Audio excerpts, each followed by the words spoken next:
Art को लोग ज़्यादा प्रेफर नहीं करते, तो क्या सपोर्ट थी आपको इस आर्ट को लेके जाने में? काफ़ी स्टूडेंट्स ऐसे होते हैं जो फाइन आर्ट्स को आगे लेके चलना चाहते हैं एज अ करियर, उनको नहीं लेके जाने दिया जाता है। वो ये कह देते हैं कि इसमें स्कोप नहीं, स्कोप किसी फील्ड में नहीं होता, स्कोप बनाया जाता है। मैंने स्टार्ट लिया, मुझे काफ़ी बातें सुनने को मिली, नहीं कर सकती तुम, कोई चांस नहीं देगा तुम्हें, डिग्री नहीं है, कैसे करोगी। पर अब जब सक्सेस मिल रही है, अब लोग बात करते हैं कि इसका लक अच्छा था इसीलिए हो गया। मेरा नहीं ख्याल इसके लिए कोई डिग्री की वगैरह की ज़रूरत है। अगर आपके पास टैलेंट है तो वो सोशल मीडिया आपको बहुत ज़्यादा बूस्ट देता है। पर अगर आप इसको एज अ करियर बनाना चाहते हैं तो उसमें आपको डिग्री लेनी पड़ेगी। अस्सलाम वालेकुम, मेरा नाम मोहम्मद यासिर कुरैशी है और आप देख रहे हैं जुनैद इस्लाम ऑफिशियल। आज हमारे साथ ऐसी शख्सियत मौजूद हैं जो कि स्केचेस बनाती हैं और डिजिटल आर्ट वगैरह के ऊपर बहुत इन्होंने काम किया है, जिनका नाम है मुनीबा इस्माइल। अस्सलाम वालेकुम। वालेकुम अस्सलाम। कैसी हैं आप? खैरियत से हैं? अल्लाह का शुक्र, ठीक। आप कैसे हैं? अल्हम्दुलिल्लाह। अच्छा, थोड़ा बताइएगा अपनी जर्नी के बारे में कि आपने कैसे स्टार्ट लिया, आपने किसी से सीखा है या आपको गॉड गिफ्टेड है, कहाँ से स्टार्ट लिया आपने? बेसिकली आर्ट और मेरा रिलेशन बचपन से काफ़ी गहरा है। छोटे होते रेंडमली ड्राइंग्स बना देती थी, तो जब स्टेज बढ़ती जाती है 10 के बाद मेरे पास प्रैक्टिकल कॉपीज़ आती थी और बायोलॉजी, फिज़िक्स, इस तरह की, उसमें डायग्राम्स बहुत अच्छी होती है और काफ़ी डिटेलिंग भी होती हैं। तो मैंने वो जब करना शुरू की तो मुझे ऐसे रियलाइज़ हुआ कि मुझे मज़ा आने लगा उसमें। मैंने उसको आगे लेके चलने की कोशिश की कि मैं आर्ट को एज अ पैशन लेकर चलना चाहती हूँ। मेरे सब्जेक्ट्स भी 9th-10th में कंप्यूटर आर्ट से रिलेटेड थे। मैट्रिक के बाद जब ऐसी स्टेज आई जहाँ पर मुझे अपनी फील्ड चूज़ करनी थी, तो मेरे सामने बहुत सारी फील्ड रखी गई, जैसे फाइन आर्ट्स, इंजीनियरिंग, मेडिकल। घर वालों की तरफ से भी फोर्स थी कि इन फील्ड्स में से कुछ चूज़ करो जो आगे तुम्हारा करियर बना सके। देन मेरा कोई इंटरेस्ट ज़्यादा फाइन आर्ट्स में नहीं था, मैं इसको सिर्फ पैशन लेके चलना चाहती थी, इसको प्रोफेशन नहीं बनाना चाहती थी। आर्ट्स को पीछे नहीं छोड़ना चाहती थी, इसलिए मैंने इसको भी साथ रखा। दो उस टाइम मैंने अपने सीनियर से इस बारे में डिस्कस किया कि मुझे किस फील्ड में जाना चाहिए, तो उन्होंने मुझे गाइड किया कि ग्राफिक डिज़ाइनिंग काफ़ी मार्केट में इन हो रहा है, तो आप इसमें ट्राई कर सकती हैं। जब मैंने फर्स्ट ईयर में एडमिशन लिया तो मैं कंप्यूटर को पीछे नहीं छोड़ना चाहती थी, क्योंकि कंप्यूटर में मेरा काफ़ी इंटरेस्ट था। तो मैंने ICS लिया, 2 साल मैंने उस पर मेहनत की। ICS कंप्लीट होने के बाद मुझे ऐसी अपॉर्चुनिटी मिली नेफटेक वालों की तरफ से। शॉर्ट टर्म कोर्स था graphic designing, UI UX designing का। मैंने वो स्टार्ट लिया नेफटेक में, फातिमा जिन्ना यूनिवर्सिटी वालों की तरफ से वो कोर्स था। मैं वहाँ गई, देन मैंने 3 मंथ ग्राफिक डिज़ाइनिंग सीखी। उसमें मेरा इंटरेस्ट इतना बिल्ड हो गया कि मैंने सोचा कि अब इसको आगे मैं एज अ करियर लेके जाना चाहूँगी। पर आर्ट को मैंने पीछे नहीं छोड़ा, मैं रूटीन बेसिस पे उसको साथ लेके चलती थी। रैंडमली ड्राइंग्स बनाना और एक सिंपल पेंसिल पेपर पकड़ लेना, कुछ भी ड्रॉ कर लेना। आर्ट को लोग ज़्यादा प्रेफर नहीं करते, तो आपके घर वालों की तरफ से क्या सपोर्ट थी आपको इस आर्ट को लेके जाने में? मतलब घर वालों की तरफ से सपोर्ट थी या नहीं थी? घर वालों की तरफ से मुझे बहुत ज़्यादा सपोर्ट थी, अल्हम्दुलिल्लाह। मैंने काफ़ी सुना है इस बारे में कि काफ़ी स्टूडेंट्स ऐसे होते हैं जो फाइन आर्ट्स को आगे लेके चलना चाहते हैं एज अ करियर, तो उनको नहीं लेके जाने दिया जाता, क्यों? इसको ये कह देते हैं कि इसमें स्कोप नहीं है। स्कोप नहीं है, स्कोप किसी फील्ड में नहीं होता, स्कोप बनाया जाता है। तो एज अ पैशन आप लेके जा सकते हैं, एज अ पैशन आप लेके जा सकते हैं। तो फैमिली की तरफ से काफ़ी सपोर्ट था, मेरे पास ये गॉड गिफ्टेड था टैलेंट। तो फैमिली वाले जब मुझे देखते थे कि मैं काफ़ी बेहतर होती जा रही हूँ अपनी डेली बेसिस पर, तो उन्होंने मुझे इस चीज़ पे नहीं रोका कि आप मत करें। उन्होंने कहा कि आप इसको लेके चलें, पर जो आपकी मर्ज़ी है आप उस फील्ड में जाएं जिसमें ज़्यादा इंटरेस्ट है आपका।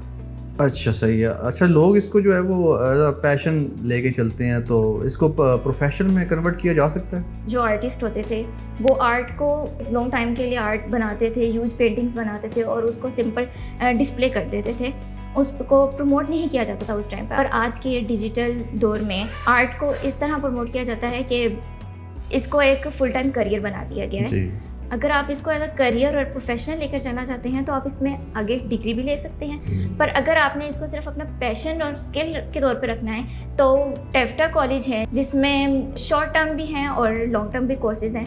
मैंने लॉन्ग टर्म कोर्स किया है रावलपिंडी कैंट के एरिया के अंदर, जो सा टेफ्टा कॉलेज आता है GTTI वाला, वहाँ से मैंने 1 ईयर ड्यूरेशन का कोर्स लिया। स्केच का? जी, डिप्लोमा कमर्शियल आर्ट्स और कंप्यूटर ग्राफिक्स का। तो वहाँ से मैंने जब लिया तो उस बेसिस पे मैंने 1 ईयर के ड्यूरेशन पीरियड में जो सीखा वो एक इतना प्रोफेशनल लेवल पे था कि मैं कह सकती हूँ कि अगर मैं आगे 4 साल की डिग्री भी करूँ तो मैं उसके इक्वल नहीं सीख सकती। सही है। अच्छा, ये स्केच वगैरह आप इंटरनेट पे भी बनाती हैं, मतलब डिजिटल आर्ट वगैरह, आप पे कोई वेबसाइट वगैरह है या इंस्टाग्राम वगैरह पे प्रमोशंस वगैरह भी करती हैं आप, या सिर्फ अपने शौक के लिए? पहले तो मैं सिर्फ शौक के लिए करती थी, मुझे इतना कोई इस बारे में पता नहीं था कि मैं इसको डिजिटली भी आगे प्रमोट कर सकती हूँ। पर अब जब मुझे पता चला, ग्राफिक डिज़ाइनिंग की फील्ड में आने के बाद मेरा आर्ट्स का और भी ज़्यादा कनेक्शन हो गया, क्योंकि इन दोनों फील्ड में काफ़ी कॉमन चीज़ें हैं। जब मैंने ग्राफिक डिज़ाइनिंग ली तो मैंने कहा कि मैं आर्ट्स को पीछे क्यों छोड़ूं। देन मैंने ऑनलाइन जब मैंने पोर्ट्रेट्स बनाती थी तो मैं उसकी शॉर्ट क्लिप्स लेना और उनको वीडियोस बनाना और कंबाइन करना, और उसके बाद उनको मैं अपने पर्सनली इंस्टाग्राम, पिंटरेस्ट और टिकटॉक वगैरह इन जैसे प्लेटफॉर्म्स पर अपलोड करती थी।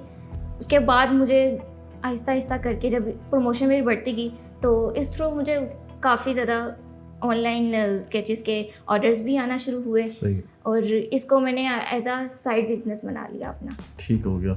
और फ्यूचर में आप इस अपने आर्ट को जो है वो किस लेवल पर लेके जाना चाहती हैं, देखना चाहती हैं? मैंने यहाँ से स्टार्ट लिया था, मैं इसको यहाँ तक लेके जाना चाहती हूँ। मैं ग्राफिक डिज़ाइनिंग और आर्ट जोन्स हैं उनको बिल्कुल एक जैसा, मतलब इनको इकट्ठे साथ लेके जाना चाहती हूँ और एक ऐसा ब्रांड बनाना चाहती हूँ जिसमें मैं इन दोनों को प्रमोट करूँ। कोई ऐसी मुश्किल आई हो आपको इस जर्नी में, उसको कैसे आपने ओवरकम किया है? बिल्कुल आई थी। जब मैंने ये स्टार्ट लिया तो मुझे काफ़ी बातें सुनने को मिली कि नहीं कर सकती तुम, कोई चांस नहीं देगा तुम्हें, डिग्री नहीं है, कैसे करोगी।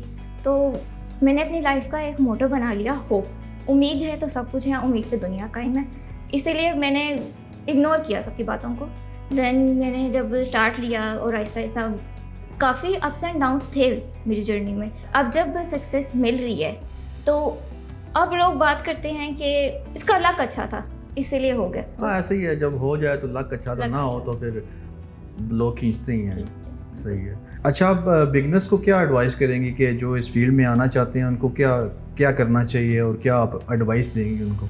आज के डिजिटल दौर में आर्ट सिर्फ एक पैशन नहीं बल्कि एक फुल टाइम करियर बन चुका है। पर अब जो लोग इस फील्ड में आना चाहते हैं, मेरी एडवाइस उनको ये है कि अपनी लाइफ में एक कंसिस्टेंसी और लर्निंग का प्रोसेस बना ले, क्योंकि जो सीखना बंद कर देता है वो ग्रो भी नहीं कर पाता। बिल्कुल ऐसे ही है। सबसे पहले तो उन्हें अपने पैशन को फॉलो करना चाहिए, फिर उसके बाद अपॉर्चुनिटीज़ देखनी चाहिए कि हमें गवर्नमेंट की तरफ से अपने आसपास की अपॉर्चुनिटीज़ को देखें कि आपको कहाँ से अपॉर्चुनिटी मिल रही है तो उसको हासिल करें। देन अगर आप इसको एज अ पैशन लेकर चलना चाहते हैं तो बहुत सारे शॉर्ट कोर्सेज आते हैं, गवर्नमेंट अपनी तरफ से फ्री ऑफ कॉस्ट कोर्सेज भी करवा रही है। और अगर आप इससे हाई लेवल पे जाना चाहते हैं, क्योंकि उनका थोड़ा सा बजट लो होता है उसमें, अगर उस पर हाई लेवल पे जाना चाहते हैं तो आप किसी इंस्टीट्यूट में चले जाएं जिसमें फ़ीस थोड़ी हाई भी चली जाती है और कुछ की लो भी होती है। तो उसकी टेंशन नहीं होती कि अगर आप अपने आसपास देखें, जैसे गवर्नमेंट के और भी हैं, टेफ्टा है, इन जैसे कॉलेजेस में जाएं तो उसमें भी आपको काफ़ी अपॉर्चुनिटीज़ मिलती हैं इसको एज अ पैशन लेके चलने की और इसको स्किल बनाने की। पर अगर आप इसको एज अ करियर बनाना चाहते हैं तो उसमें आपको डिग्री लेनी पड़ेगी, क्योंकि डिग्री के बगैर उसका आपको इतना स्कोप नहीं मिलेगा। अच्छा, मेरा नहीं ख्याल इसके लिए कोई डिग्री की वगैरह की ज़रूरत है, क्योंकि आजकल सोशल मीडिया के ऊपर आप अगर आपके पास टैलेंट है तो वो सोशल मीडिया आपको बहुत ज़्यादा बूस्ट देता है। बिल्कुल, सोशल मीडिया हमें ऐसे बहुत सारे प्लेटफॉर्म्स प्रोवाइड कर रहे हैं जहाँ पे हम अपना काम प्रमोट करते हैं और आगे लोगों तक पहुंचा सकते हैं। अगर आप पर्सनली भी अपना कोई अकाउंट है आपका तो आप अपना काम उस पर डालना स्टार्ट करें। रीच मिलती है पर आहिस्ता आहिस्ता मिलती है। मैंने भी अपने स्टार्टिंग में अपने बहुत सारे ऐसे डिज़ाइंस और अपने पोर्ट्रेट्स हैं जो मैंने फ्री प्रोवाइड किए लोगों को बना के, पर जब वो बढ़ता गया और जब मेरी प्रमोशन आगे होती रही, मैंने जिन जिनको बना के दिया और मैंने उनसे कहा कि इसको आगे प्रमोट करो, देन उनसे रिलेटेड जब लोग मेरे पास आए तो मैंने उनको अपना बजट भी बताया, उनको कॉस्ट भी बताई अपने डिज़ाइंस और पोर्ट्रेट्स की। फिर उसके बाद लेवल हाई होता गया और सक्सेस मिली है। अच्छा, एक पोर्ट्रेट बनाने में आपको कितना टाइम दरकार होता है, कितने टाइम में आप बना लेती हैं उसको? जब मैं सीख रही थी तब मुझे काफ़ी टाइम लगता था, 1 से 2 दिन लग जाते थे या 3 दिन भी लग जाते थे। पर अब जब मेरा हाथ बैठ गया इस चीज़ पर तो मैक्सिमम 2 to 3 आवर्स।